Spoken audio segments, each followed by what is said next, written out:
Fear is the oldest language of power. Long before reason or law, it ruled kings and tribes alike, subtle, invisible, and absolute. The Machiavellian strategist knows that fear is not chaos or cruelty. It is control. It is the quiet awareness that consequences exist, that boundaries are real, and that behind composure lies the will to act if provoked. Machiavelli wrote that it is safer to be feared than loved, for love is a promise easily broken, but fear binds through instinct. People respect what steadies them, but they obey what unsettles them. Fear sharpens attention. It reminds others, wordlessly, that your approval is valuable and your disapproval costly. The strategist does not inspire panic, he inspires caution. The psychology of fear is not about domination, it is about presence. When your energy communicates certainty, when your silence feels heavier than words, when your calm carries the weight of consequence, others sense it. They moderate their tone, measure their honesty, and remember your boundaries without being told. Fear, in its refined form, is respect wearing armor. In this study, we will strip fear of its distortion and return it to its essence. Influence without threat, command without noise. You will learn how to project strength quietly, how to become unshakable in conflict, and how to hold the room not with volume, but with gravity. For the one who understands fear does not need to wield it, his very presence does the work. Let's begin.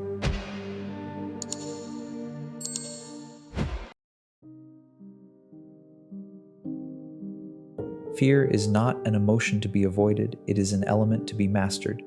The Machiavellian strategist does not fear fear itself. He studies it as an engineer studies pressure.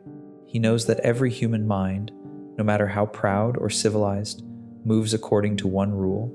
It will always adjust its behavior in the presence of perceived consequence. The moment someone senses that crossing you carries weight, their respect is automatic. Machiavelli wrote that fear preserves authority because it is built on self-interest. Love depends on loyalty. Fear depends on instinct. Loyalty fades when comfort disappears, but fear endures because it speaks to survival. The strategist uses this not to spread terror, but to maintain order. He understands that fear, refined to precision, becomes respect made permanent. To command respect instantly, you must understand what fear actually is. It is awareness of boundaries. The moment others realize your tolerance is limited, your patience measured, and your retaliation certain though unseen, they begin to respect your silence. They do not fear punishment. They fear miscalculation. That is the essence of true authority, not cruelty, but clarity. The strategist never weaponizes fear recklessly. Those who use aggression to seem powerful expose weakness. Fear born of rage collapses quickly because it lacks control. Real fear arises from composure. It comes from someone who never raises his voice, never loses temper, never explains twice. The calmness implies capability. The restraint suggests power waiting behind glass. To create this atmosphere, you must begin with internal control. You cannot project consequence if you are ruled by emotion. The fearful inspire no fear. Train yourself to remain unshaken under pressure, to slow your speech when others shout, to meet insult with indifference, to end conversations with quiet finality. The one who controls reaction controls perception. In every setting, business, leadership, negotiation, personal life, people subconsciously assess power through emotional regulation. If you remain calm when others would rage, they sense danger in your stillness. It implies hidden reserves of strength. Their bodies register it before their minds can analyze it. They become careful without realizing why. That is psychological fear at its most effective, invisible, instinctive, and immediate. But this form of fear must always rest upon justice. To be respected, it must feel earned. Those who use fear without fairness are eventually destroyed by resentment. Those who pair consequence with consistency are obeyed willingly. The strategist uses fear to maintain balance, not chaos. His presence ensures order because others know he will act, not lash out. Understand this. The goal is not to make people afraid of you, it is to make them afraid to disappoint you. That distinction defines the difference between tyranny and command. The tyrant shouts to be seen. The strategist looks once, and the room falls silent. Fear, when mastered, becomes an atmosphere. It needs no enforcement. It lingers in your calm, in the precision of your words, in the confidence of your boundaries. The wise do not fear you, they fear the cost of your disapproval. And that, in the Machiavellian sense, is not intimidation, it is influence at its highest form. Fear begins before a word is spoken. It is transmitted through presence, the quiet geometry of posture, tone, and gaze. The Machiavellian strategist understands that people feel before they think. Your body, your silence, your rhythm, all signal whether you are to be followed, challenged, or feared. Commanding respect instantly requires building an atmosphere that speaks for you before you do.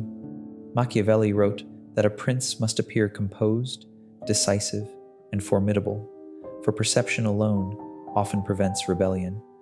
Presence is power projected through calmness. It is not about intimidation, it is about certainty.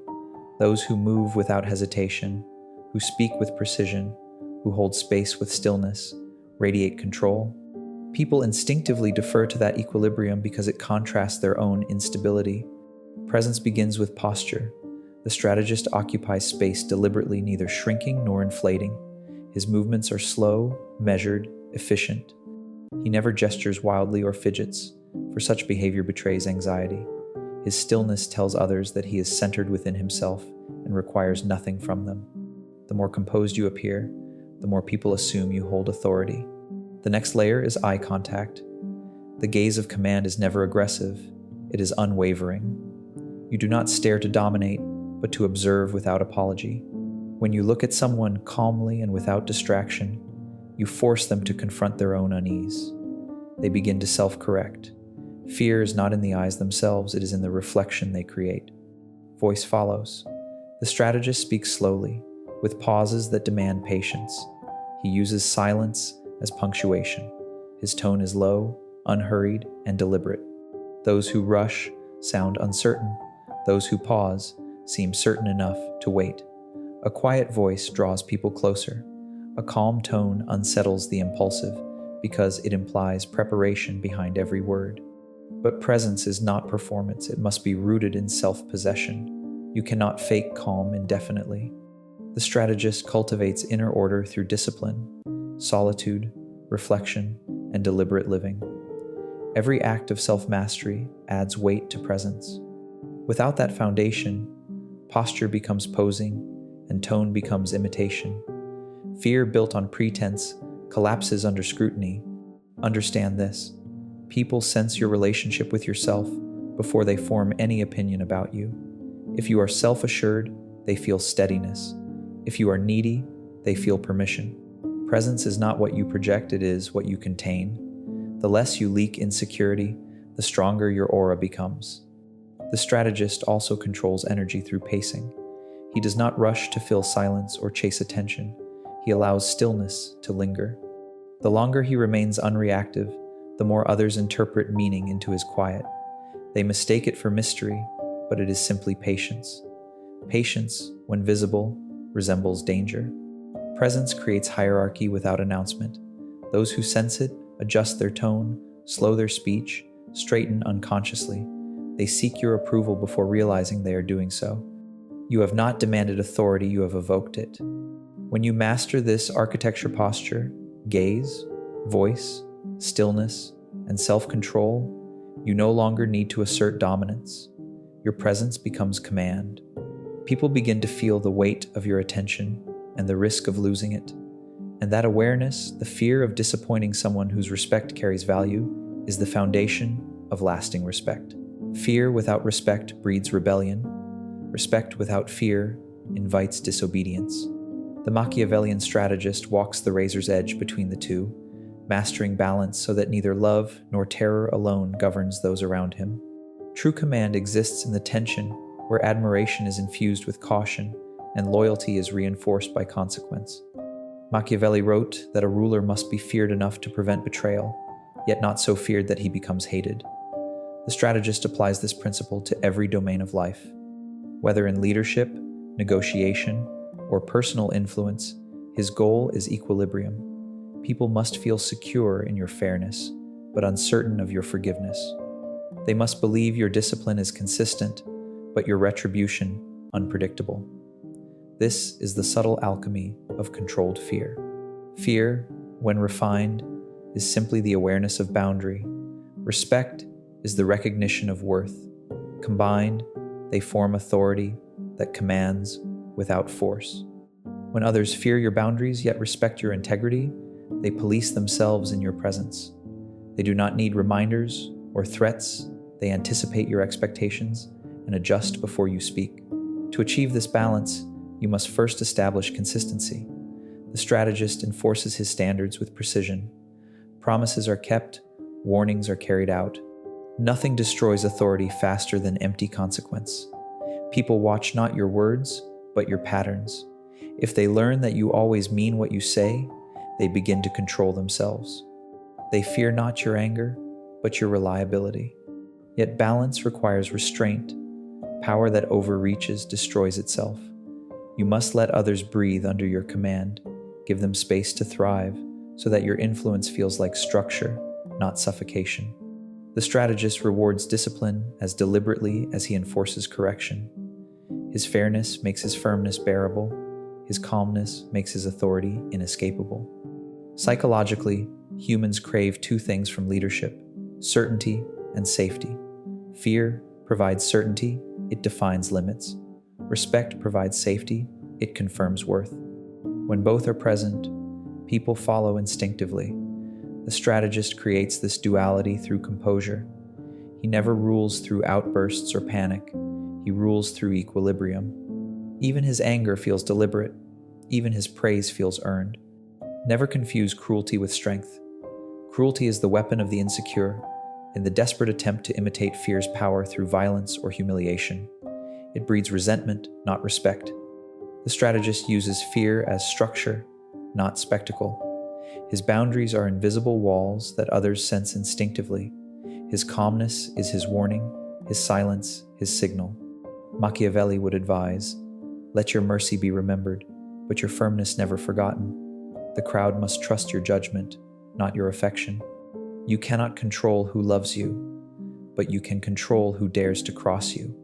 Those who respect you will admire your restraint. Those who fear you will avoid your disapproval. Between the two lies the perfect sphere of authority, the invisible rule that governs without enforcement.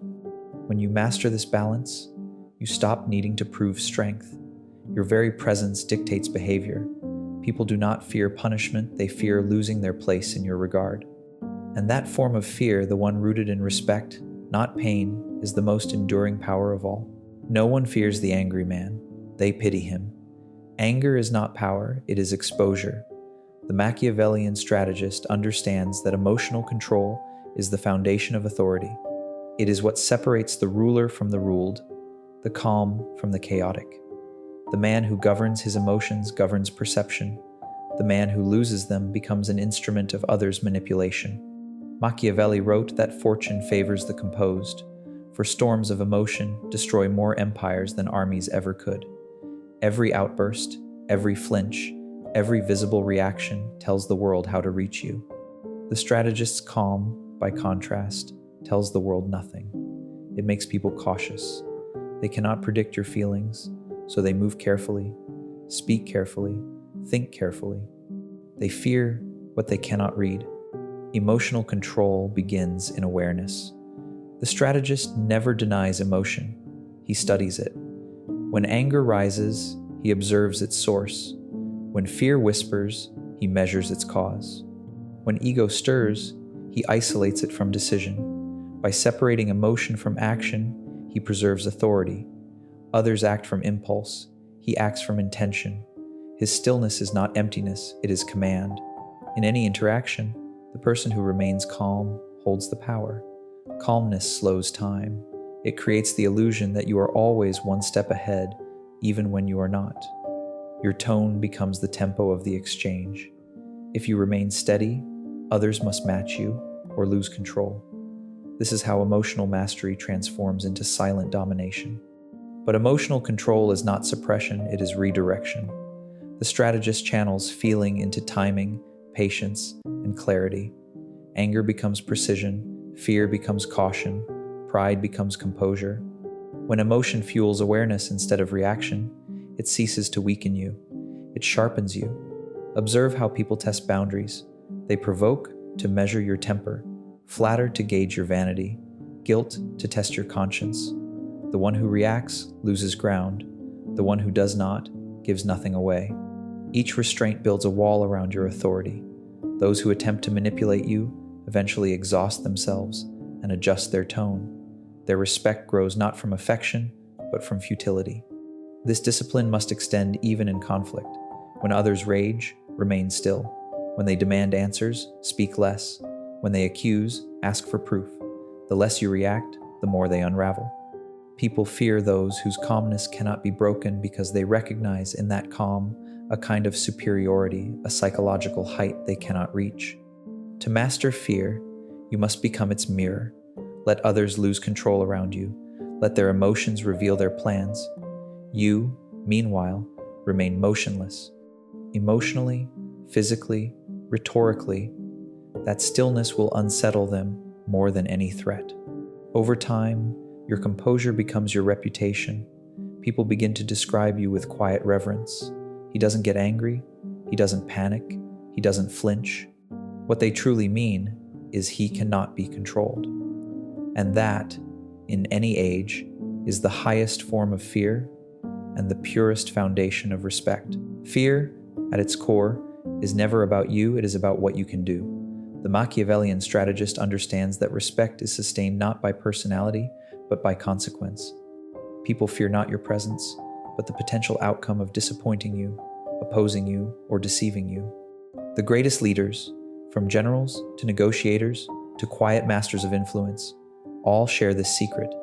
They never threaten, yet everyone knows the cost. Machiavelli wrote that laws and punishments must be clear and inevitable, for men will respect only what they believe will be enforced. The strategist applies this truth with elegance. He does not need to display wrath or raise his voice. He needs only to ensure that consequence follows word. His discipline, once proven, becomes legend. The world remembers patterns more than promises. To cultivate this kind of fear, you must first establish consistency. If you say you will not tolerate something, then you must never tolerate it. If you set a standard, you must never lower it for convenience or affection. One deviation, one indulgence, and the illusion of consequence dissolves. Respect decays where inconsistency begins. Consequences do not have to be dramatic. They only need to be certain. The strategist corrects through quiet precision, withdrawal of trust, removal of opportunity, cold silence that replaces warmth. These subtle punishments leave deeper marks than noise ever could. They teach others that your approval is currency and that losing it is costly. Fear of consequence is not maintained by aggression, it is maintained by inevitability. The strategist never rushes his response. He waits, observes, acts when the lesson will be clearest. The timing of a consequence is what gives it weight. Too soon, and it feels emotional. Too late, and it feels empty. Perfect timing feels fated, and fate is what people truly fear. But this law works in both directions. Just as people must believe in the cost of disobedience, they must also believe in the reward of loyalty. Those who serve your expectations faithfully should feel the opposite of fear. They should feel security. The balance between the two forms the invisible structure of your influence, discipline and protection, both held within your silence.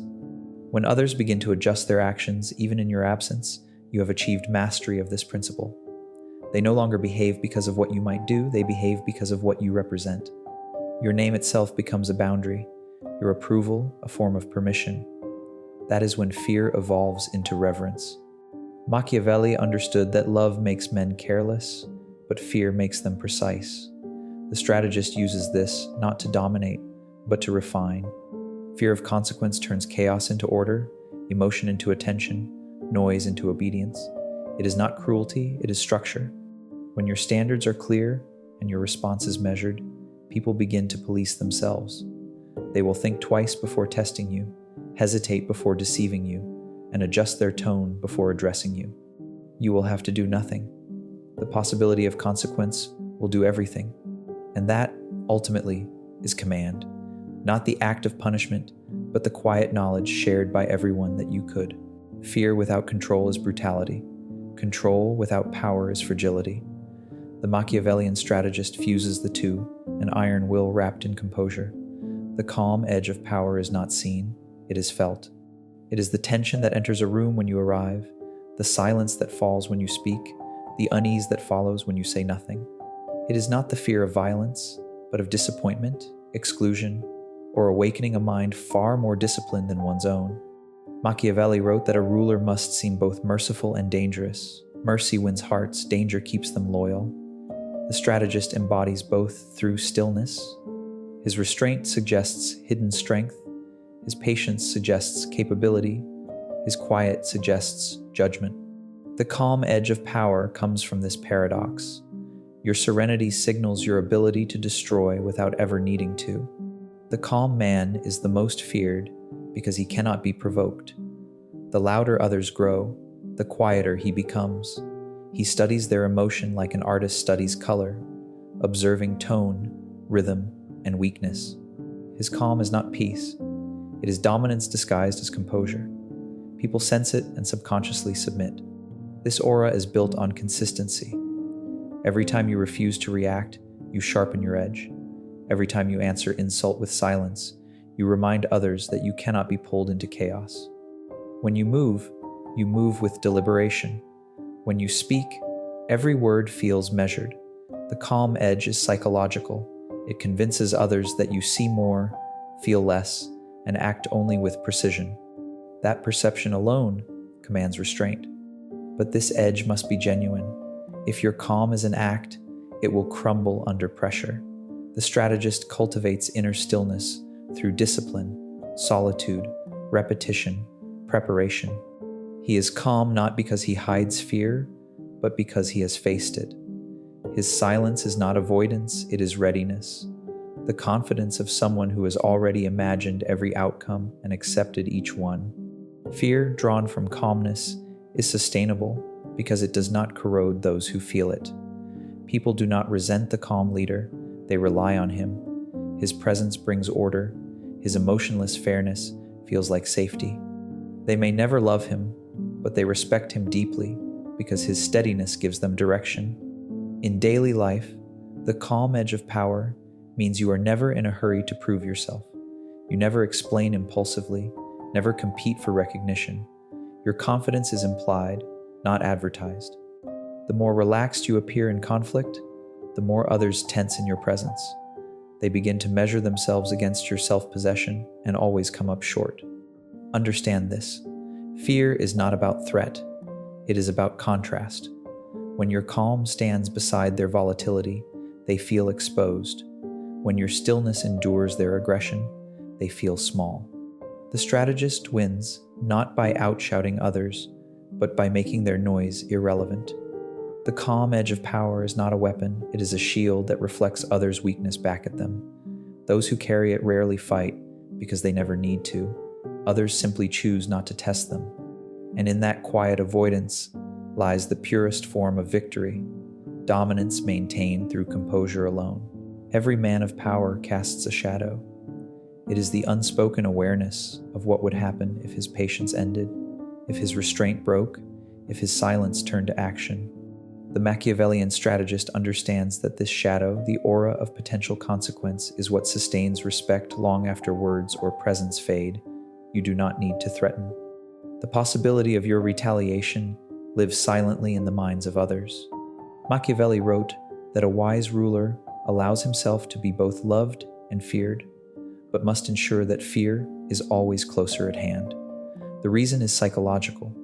People are guided less by gratitude than by caution. Love inspires comfort, fear ensures precision. The strategist's authority rests not on constant enforcement, but on constant awareness. Others know he is capable of decisive, even ruthless, action, yet he rarely needs to prove it. Your shadow must be built through reputation, not performance. One consistent act of consequence, one moment of unmistakable resolve, teaches more than a lifetime of tolerance.